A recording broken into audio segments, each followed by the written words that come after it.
Hello everyone, मेरा नाम जुनैद अहमद है। सिविल सर्विसेज 2018 में मैंने थर्ड रैंक हासिल किया था।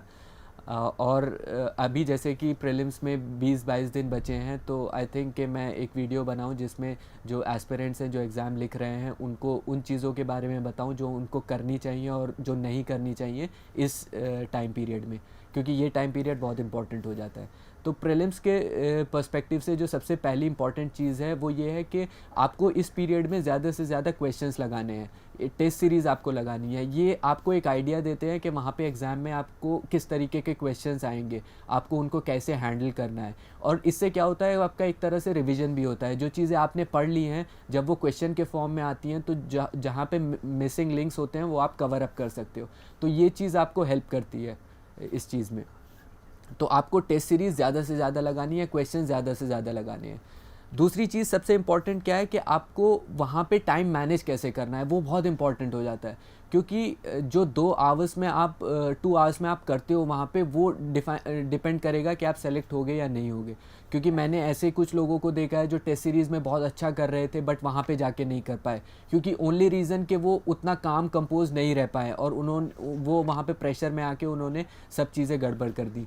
तो ये चीज़ें आपको बहुत ध्यान रखनी है। ऐसा ऐसा मैंने एग्जांपल्स देखे जो अटेम्प्ट किया लेकिन 65 क्वेश्चंस अटेम्प्ट करें और बाद में जब उन्होंने काउंट करें तो उनको रियलाइज़ हुआ कि बहुत कम अटेम्प्ट करें। तो ये क्या होता है कि प्रेशर होता है वहाँ पे।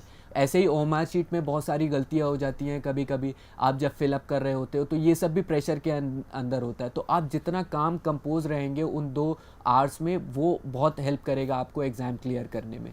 तो इसके लिए बहुत ज़रूरी है कि आप जब एग्ज़ाम के लिए जाएं तो at least 2 hours at least half an hour पहले वहाँ जाके बैठें और अपने एक कंपोज्ड उसमें आप अपना एग्ज़ाम लिखें। तो ये चीज़ सेकंड चीज़ बहुत इंपॉर्टेंट है। थर्ड चीज़ ये है कि जब आप पेपर करते हो टेस्ट सीरीज़ में भी और यूपीएससी में भी, ऐसा होता है कि आपका स्कोर कंटिन्यूसली लो आता है टेस्ट सीरीज़ में कभी कभी, और आप 40-45 क्वेश्चंस के बाद आप सॉल्व नहीं कर पाते हो। यूपीएससी में तो खासकर यही होता है। तो टेस्ट सीरीज़ में स्कोर लो आना, आप उससे कभी डीमोटिवेट मत होइएगा। टेस्ट सीरीज़ में डेलिबरेटली वो ऐसे क्वेश्चंस पुट अप करते हैं ताकि आप वहाँ पे मिस्टेक करो। तो उसमें स्कोर अगर लो आ रहा है कंटिन्यूसली तो आपको वहाँ पे डीमोटिवेट नहीं होना है, आपको उस पर वर्क करना है, आप कैसे इंप्रूव कर सकते हो। और यूपीएससी से रिलेटेड क्या है कि आप जब यूपीएससी का एग्ज़ाम अटेम्प्ट करते हो तो हर एक जो भी एस्पिरेंट है उसको 40-45 क्वेश्चन से ज़्यादा नहीं आते हैं, क्योंकि नॉर्मली यही होता है, इसी तरीके से पेपर सेट होता है। तो वहाँ पे जाके पैनिक नहीं करना है कि मुझे थोड़े से ही आ रहे हैं। अब क्या होता है कि वहाँ पे आपको अपनी अप्लाइड नॉलेज लगानी है, आपने जितना भी पढ़ा है उसको अप्लाई करना है। तो वहाँ पे आपको उस वे से आपको आंसर्स निकालने हैं। तो यहाँ पे तीसरी चीज़ जो है एलिमिनेशन टेक्निक, वो सबसे इंपॉर्टेंट है। एलिमिनेशन टेक्निक इज़ समथिंग जो आपको प्रीलिम्स क्लियर करवाती है। जितने भी क्वेश्चंस आते हैं उनके जो ऑप्शन सेट होते हैं, उनके जो स्टेटमेंट सेट होते हैं, उनमें आपको ऑब्वियस रॉन्ग चीज़ें ढूंढनी है। उसमें यूपीएससी हिंट देता है कि क्या चीज़ नहीं हो सकती है, ऐसे ही डेलिबरेटली वो स्टेटमेंट्स पुट अप करता है। तो वो आपको काटना है। आप जितने ज़्यादा वो चीज़ काटोगे उतने ज़्यादा आप आंसर पे पहुंच सकते हो।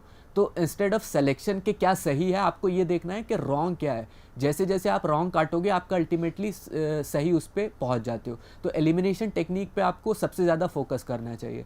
और इसके लिए सबसे इम्पॉर्टेंट है कि आप जो प्रीवियस ईयर्स पेपर्स हैं पुराने अभी के, इस पीरियड में देखें आप, उसमें आप एलिमिनेशन टेक्निक यूज़ कर सकते हैं। आप देख सकते हैं कि यूपीएससी कैसे सेट कर रहा है ऑप्शंस को, स्टेटमेंट को। ये आपको हेल्प करेगा एग्ज़ाम में ये चीज़ें क्लियर करने में।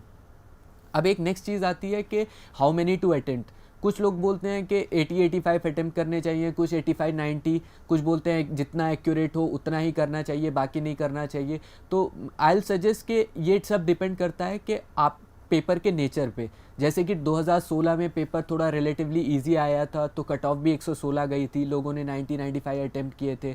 लास्ट ईयर की अगर हम बात करें तो कट ऑफ 98 ही गई थी, paper was relatively on the tougher side. तो इसमें क्या था कि लोगों ने 80-84 अटेम्प्ट करे थे। तो आई से कि वहाँ पे आपको देख के डिसाइड करना है कि आपको कितने अटेम्प्ट करने हैं वहाँ पे। और अगर मेरे से नंबर पूछा जाए तो 85-90 इज़ अ गुड नंबर। आप इजी भी है, टफ भी है, अगर आपकी एक्यूरेसी अच्छी आ रही है तो उस रेंज में अगर आप अटेम्प्ट करते हो और रिस्क मार्जिन कम करते हो तो आपके सिलेक्शन के चांसेस जो हैं वो बढ़ जाते हैं। तो ये एक इम्पॉर्टेंट चीज़ हो गई। अब एक आता है कि जब आप एलिमिनेशन यूज़ करते हो, जब आप जो क्वेश्चन आप लॉजिक से सॉल्व करने का ट्राई करते हो, तो कई बार क्या होता है, आप 2 ऑप्शन एलिमिनेट कर देते हो और 2 रह जाते हैं 50-50 पे। तो ये आपको ध्यान रखना है कि अगर आप 2 ऑप्शन एलिमिनेट कर रहे हो तो आपको वो क्वेश्चन अटेम्प्ट करना है किसी भी तरीके से, क्योंकि वो रिस्क मार्जिन वहाँ कम हो जाता है और आपके चांस मार्क्स आने के वो बढ़ जाते हैं। तो 50-50 में जहाँ पे भी आता है वो most of the questions you have to attempt, आपको ज़्यादा अटेम्प्ट करने हैं, आपको ये देखना है ताकि आपका जो है मार्क्स ऊपर आ सके। क्योंकि रिलेटिवली क्या होता है कि 90-95 मार्क्स लाना एग्ज़ाम्स में बहुत इजी होता है, बट उसके बाद एक एक मार्क ऊपर करना बहुत डिफ़िकल्ट हो जाता है। तो ये चीज़ आपको ध्यान रखनी है। एक और चीज़ जो है वो है कि लास्ट टाइम में आपको पैनिक नहीं करना है। इन डेज़ में क्या होता है कि आपने किसी को पढ़ते हुए देखा, उसका वो कोई क्वेश्चन सॉल्व कर रहा है नया, आपको नहीं आता, आप पैनिक कर जाते हो, पता नहीं कवर्ड है या नहीं है। आपने कोई नया टेस्ट लगा लिया, उसमें आपका स्कोर कम आ गया, आप डीमोटिवेट हो जाते हो। या आपने कुछ नया पढ़ लिया न्यूज़पेपर में, उससे भी डीमोटिवेशन हो जाता है। तो ये सब चीज़ें अवॉइड करनी है। आप जितना ज़्यादा इस पीरियड में 20-22 दिन है, इसमें अपने आप को काम रखेंगे, नई चीज़ें अवॉइड करेंगे, जितना ज़्यादा रिवीजन करेंगे वो आपके लिए हेल्प करेगा। तो ये सब चीज़ें अवॉइड कीजिएगा। नई नई बुक्स लेना या नई चीज़ें पढ़ना जो पढ़ा नहीं है, या नए क्वेश्चंस उठाना, तो ये सब अवॉइड करिएगा लास्ट टाइम में। जितना हो सके आपको काम कंपोज रहिएगा। और उसके बाद on the day of examination it is important आप प्रॉपर स्लीप लो, क्योंकि क्या होता है, एंग्जाइटी तो होती है, लेकिन आपको एटलीस्ट 10-15 डेज़ पहले से अपना रूटीन प्रॉपर कर लेना चाहिए ताकि आपको रात को नींद आ सके। Proper sleep is very important. सुबह में आप एग्ज़ाम में अगर प्रॉब्लम है तो आप वैसे ही वहाँ पे नहीं अच्छे से कर पाओगे, तो प्रॉपर स्लीप लेना चाहिए। सुबह आपको, जैसे मैंने बोला, हाफ़ एन आवर पहले एटलीस्ट एग्जामिनेशन हॉल पहुँचना चाहिए, वहाँ पे आपको अच्छे से बैठ के और पेपर करना चाहिए। तो आई होप कि ये सारी चीज़ें जो हैं ये आपको हेल्प करेंगी एग्ज़ाम में, and I wish everyone all the best. Thank you.